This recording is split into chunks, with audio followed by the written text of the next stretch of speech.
All right, now welcome to SE Custom Designs, take two. All right, we're working on and it's my lunchtime. I'm a QA software guy in the daytime. Lunchtime, nights, and weekends, we're down here in the wood shop having fun. Please follow this series on making a sleigh bed backboard every step of the way. And thank you, subscribers, for saying I appreciate that you take your time through projects and you explain every little bit. It can be tedious if you already know what to do and how to make a thing, then you just fast forward. That's the magic of a fast forward button, isn't it? So we're going to go ahead and show you a little trick and a tip, nothing new, okay?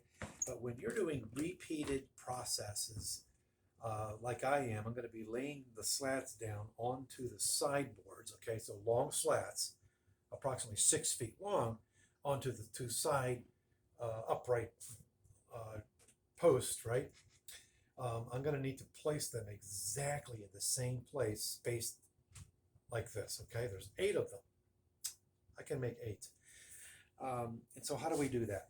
We're going to make little blocks like this, okay? And to safely make blocks like this, you can achieve that on your table saw. You're going to want to put a fence. I believe you can see this.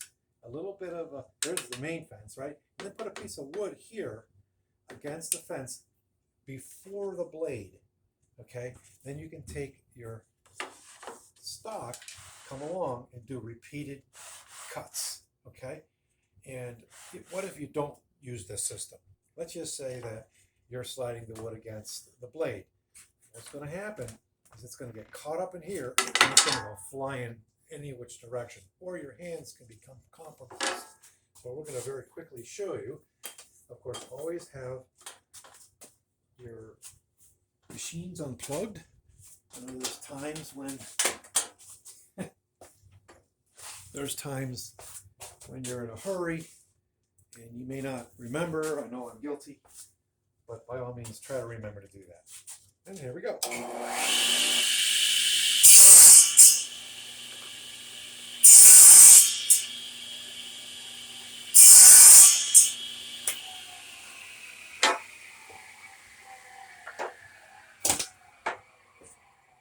And it's that easy, my friends. Now we're going to point you down at the ground. I'm doing this video for a second time because my entire head was cut off from the video. Whoops. All right, so you can now see my unit, and hopefully you'll also see my head. Okay.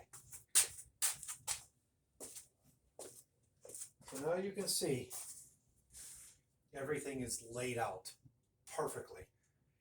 What is the benefit of doing it like this? When it comes time to putting my glue on there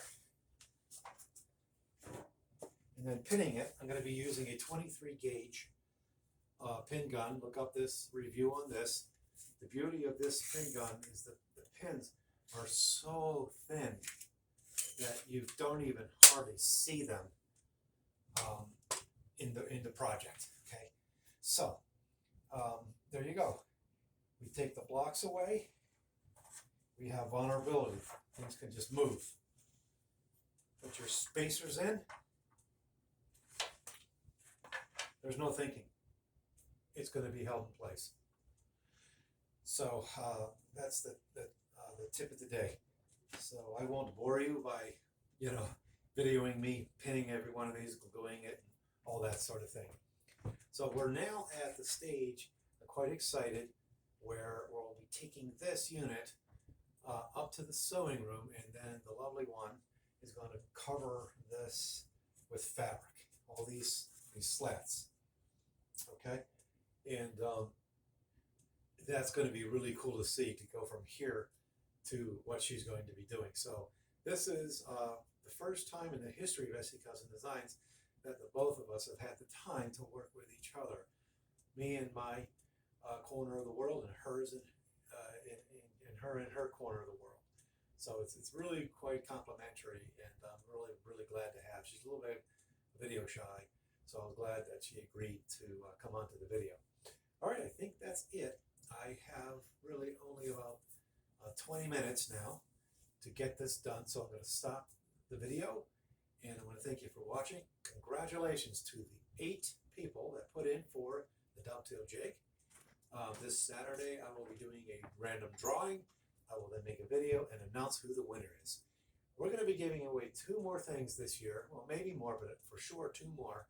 But I'm going to take a little bit of a break from that because it takes a lot of time to do that. But it is a way for me to show my appreciation to you, watching my videos, interacting with me.